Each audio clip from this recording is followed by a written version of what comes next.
Bonjour chers collègues, je m'appelle Straton Carrera. Je voudrais vous présenter le site web de certains aspects du contenu s'associe au contenu du programme cadre d'études sociales de la 3e année primaire. Le premier site que j'ai choisi, c'est un site du ministère des Affaires autochtones et du Nord du Canada. C'est un site qui s'adresse essentiellement aux autochtones et aux populations du Nord du Canada.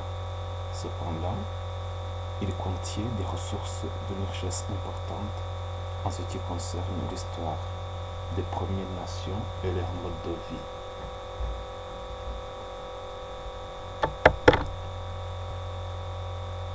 L'adresse de ce site est celui-ci dans sa version française. C'est ici. Alors, les rubriques ici, on peut faire la recherche suivant. On peut choisir les sujets, on peut choisir dans toutes ces rubriques et puis voir le contenu est relatif. Mais en ce qui nous concerne, il s'agit de documents sur les autochtones. Et puis si on veut faire de la recherche aussi, on peut taper ce que l'on veut rechercher ici. En ce qui concerne la pertinence du contenu de ce site, en référence à un aspect du programme cadre, son contenu s'associe au domaine du patrimoine et identité et répond à certains aspects de l'attente suivante: comparer le mode de vie de diverses communautés du Canada au début des années 1800 avec le mode de vie actuel. Le contenu est relatif, décrit les similarités, les différences entre le mode de vie des personnes issues de diverses communautés établies au Canada au début des années 1800. On parle de leurs habitations, leur habillement, leur façon de se nourrir, les pratiques religieuses et spirituelles, emploi, les loisirs, etc. Ainsi, l'enseignant des cours d'études sociales de 3e année peut utiliser ce site dans le domaine du patrimoine et de l'identité pour exploiter le thème d'évolution du mode de vie, surtout des Premières Nations et leur rencontre avec les premiers colons. Comme valeur éducative, même si l'objectif de ce site n'est pas éducationnel, le site contient des documents d'une très grande valeur pour la connaissance du mode de vie des Premières Nations et leur localisation sur l'ensemble des territoires du Canada. On peut aussi voir sur ce site des cartes interactives que les élèves peuvent utiliser et même les enseignants. Les forces et faiblesses de ce site. En ce qui concerne les faiblesses, je n'ai pas trouvé, mais en ce qui concerne les forces, je dirais qu'en fait, les informations de ce site, ce sont des informations fiables par le fait qu'elles émanent d'un organe de l'État. L'accès au site est facile partout, pas de restrictions pour consulter le site et la navigation est conviviale. On pourrait également ajouter que le site est régulièrement mis à jour.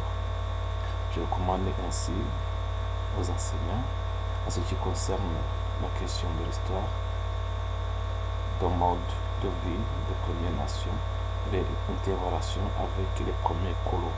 Je lui donne la cote de 5 étoiles. Concernant le deuxième site, j'ai choisi le site d'Historica Canada. Historica Canada est un organisme sans but lucratif.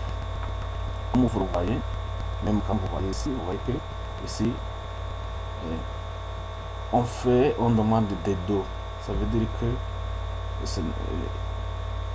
ce n'est pas un site du gouvernement. Ça veut dire que c'est un site d'un organisme sans but lucratif qui requiert des dons de différentes personnes. Ce site s'adresse au public varié, y compris les enseignants et les élèves. L'objectif du site est de sensibiliser les gens à l'histoire canadienne et à la citoyenneté. En ce qui concerne le contenu du site, le contenu répond aux attentes du programme cadre des études sociales en ce qui concerne le domaine du patrimoine et de l'identité. Ça se classe en fait au niveau de la 3e année. L'enseignant de la 3e année peut s'y référer pour explorer les minutes du patrimoine qui relatent certains événements importants de l'histoire du Canada. En ce qui concerne la valeur éducative, ce site contient une rubrique éducation. Ici, sous cette rubrique, les enseignants peuvent trouver des documents de valeur pédagogique,